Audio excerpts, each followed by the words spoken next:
Welcome to the Q&A for the film Talking with the Dead, which is part of the 31st edition of Nordisk Panorama Film Festival 2020. The film is not only nominated for the New Nordic Voice competition, it's also got the chance to win the Audience Award, so please do not forget to vote online after this session. My name is Martijn. I'm one of the programmers of the festival for this year, and I will be hosting the Q&A. And I have the great pleasure to talk to Taina Tervonen, the director of Talking with the Dead. Hi, Taina. How are you doing? Hi. Fine. I'm doing fine. Yeah, you're based in Paris, and the film is even a French production. So it's a bit of a stranger there in the competition. But maybe you want to tell us a bit about yourself. You've been living in Paris for quite a while. How did you get there? Well, I got here in the first place because of my studies and then decided to stay. I've been living in Paris for more than 20 years now, so basically this is home for me, has been home for a long time. Yeah, and you say your studies, what did you study?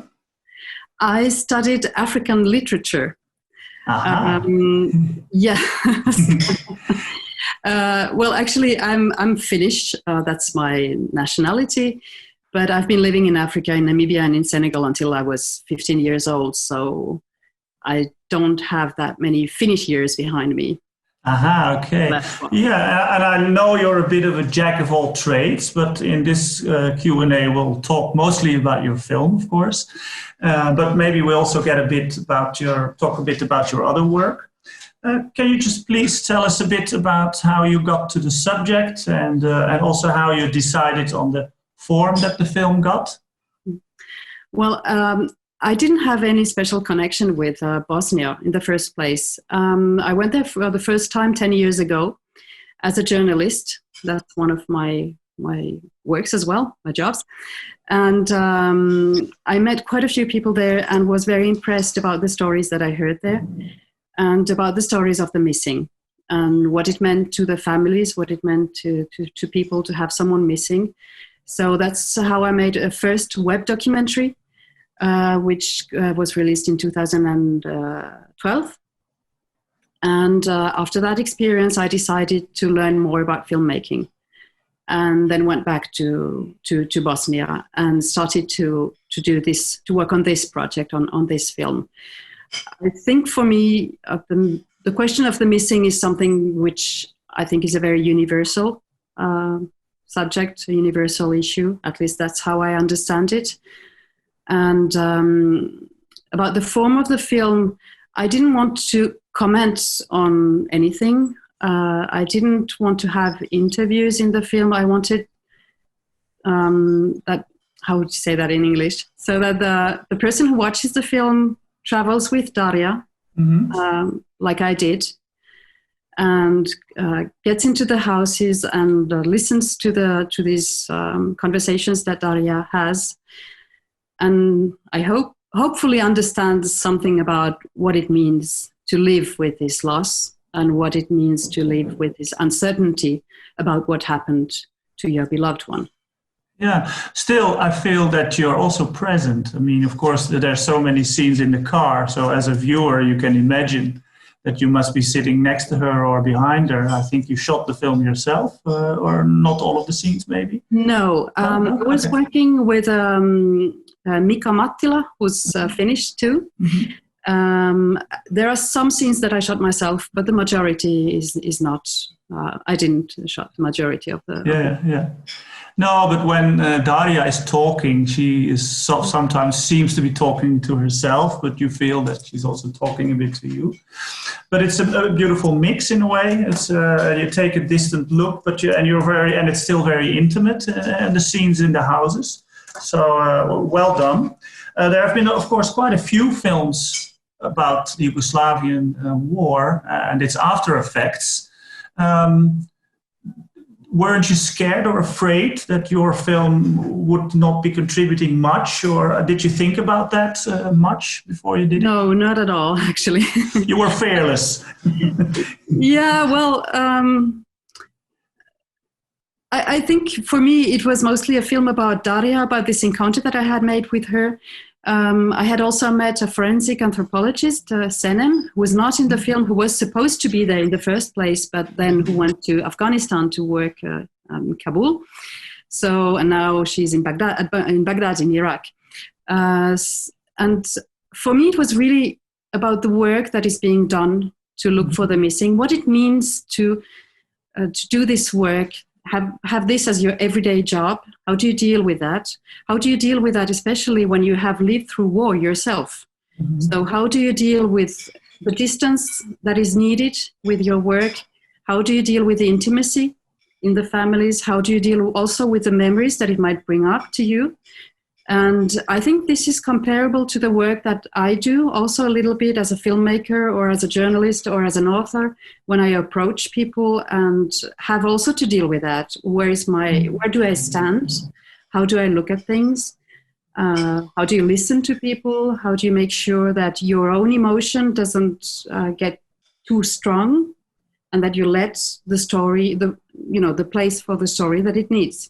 Yeah, but it is really a documentary, not a reportage or a long reportage. It's not so much about all the facts and the figures. So you decided to really make a film. But you didn't really tell us yet where you picked up the craft of filmmaking. It's not so easy. Where did you do that? I don't know if I understand the question correctly. Do you mean how did I learn to do that? Or, yeah. Well, I decided to go back to school. Okay. And I took a course in documentary filmmaking for a year. Mm-hmm. And I had really, really great teachers. It was at a film school in Paris, which is called La Fémis. Yeah. And I was working with 2 tutors or teachers. And the idea of that year was really to come up with you started the whole school with an idea of a film, and then you spent the whole year developing your idea and filming, and that's how it started. And I think that was a great way to learn to do films because you were really like practicing all the time. So that's how I started to learn, but it wasn't easy all the time. Okay. And I was very, very lucky to work also with Mika, who's a photography director. I don't know how you say that in English. I mean, he had the camera. A DOP, yeah. And he's a filmmaker also himself. Uh-huh. So he had very, very good questions all the way long. Like, what do you want to tell? What do you want to do? What's the story here? And how are we going to make it? And I think it was really, really a pleasure. And it really brought something to the film as well. Yeah, and of course, as a journalist before, you have to bridge that. You have to be really visual if you want to make a film. And it is a film. It was also produced by Delphine Morel, a good producer. What's been the role of Delphine? Well, Delphine knows good her job. I mean, as I told you, this is a first film, so I don't know much about how to find the money to make the film and all these kind of practical things that you have to deal with. Yeah. And well, she dealt with all this part, and also with the festivals and like making the film known. Now she also gave me quite a lot of freedom to work on this film. I was the one who chose Mika. I also could choose the editor for the film very freely, and she also brought quite a lot. I mean, it was a pleasure to work with her as well. And I think the story really was built up in that place. I really enjoyed it. Yeah, and you had a fantastic main protagonist. Daria is a wonderful person, very hardworking, permanently smoking. She's got a great personality. How did you find her, and did you make the click like, hey, she's going to be the main focus of the film? I found Daria, I first met her in 2014. Mm-hmm. I met her because I knew one of her friends, Senem, who's this forensic anthropologist that I talked about. And they were really, really good friends. They had been working together for years. And so at one point, I was talking with Senem, and I told her that I would like to go and see what this reality looks like for the Serb community in Bosnia. And she told me, well, go and see Daria. She's Serb. I know her very well, and we work together, so go and see her. And that's how I met Daria for the first time. I remember we were on a terrace of a cafe in Banja Luka in Bosnia, and she was smoking. Yeah, she smokes a lot. Rollies. Well, everyone smokes in Bosnia. Rolling her cigarette, right? And we were sitting in this cafe, and she asked me, "What are you looking for?" And I had just finished this first web documentary 2 years before, and I had come back for another job as a journalist to work on a mass grave. And I was there on vacation, on holidays actually, at that point. And she asked me, "Well, what do you look for?" And I answered the only thing that seemed really certain to me, and I told her, "I think I'm looking for a reason to come back." And she said, "Well, come and see how my work is. If you want, you can just join me in the car, and then we'll go to the families, and you'll see, and you'll understand it. I won't explain it how it is right now. You just come with me, and you'll see how it is." So that's how it started. I came back a year after, and took place in her car and started driving with her around Bosnia. And how long was the shoot? How long did you stay there to actually make the film? There were quite a few shootings. The first one was in 2015, and we finished in 2018. Okay. And I think we had 5 shootings. I think. Right. Yeah, but I came back a few times. Yeah, and I think that was really important also to take the time to come back, and because her work is very, very. It's like a repetition. It's always the same things, but the people are never the same, and the stories are never the same. No. And you feel at the end of the film, which you did really well, what it is really about, and about closure, about healing, about getting it behind you. How was that for you to go through that whole process and also see the people burying their loved ones? Well, those were scenes that I had already seen, because I had been there for funerals a couple of times before the shooting for the film. So I knew what it could look like. Of course, every event is special. And so I think that was something that it was good that I knew what I would be filming, because then I also could, decide where the place of the camera is, how far will I stand, what is possible, what is not possible. So I was quite certain about what I was doing when we were shooting these scenes. Of course, that doesn't mean that it was easy, because there is a lot of emotion, there is a lot of grief and sorrow in the air, and the atmosphere in these small places, in these small villages, is very, very different. I also knew some of the people who were burying their beloved ones that year, that I was not filming specifically, but among these people there were also friends. So there was also this part. Yeah. Is that the end? You say it's dedicated to 3 people. Is that them or? Yes, those are people that I have never met, of course, but whose families I know. Yeah. Have you been able to screen the film in Bosnia yet? It's a strange year, of course, so maybe. It has not yet been possible, but I really hope to be able to do it.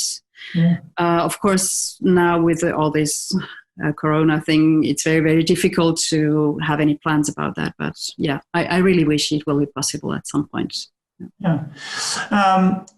You did this film, but you also did web series, you did cartoons. You concentrate mainly on the North-South relationships and migration. How do you see this project in that whole story? Or will you be a filmmaker now? Or what will you call yourself in the future? Well, if I had to tell a definition of what I'm doing, I think I'm a storyteller. Okay. That's it. And the stories take different forms according to the subjects, according to the characters, and I really love that, learning new things. and trying to find each time which is the right form for this story. It can be comics, it can be a film, it can be a book, and it's not exactly the same story that is being told. So I really hope to be able to do all these things. Yeah, I hope so. I hope so too. I felt you made a very mature film, and I want to congratulate you for that. I'm afraid to say these online Q&As are 15 to 20 minutes, so we're nearing the end already.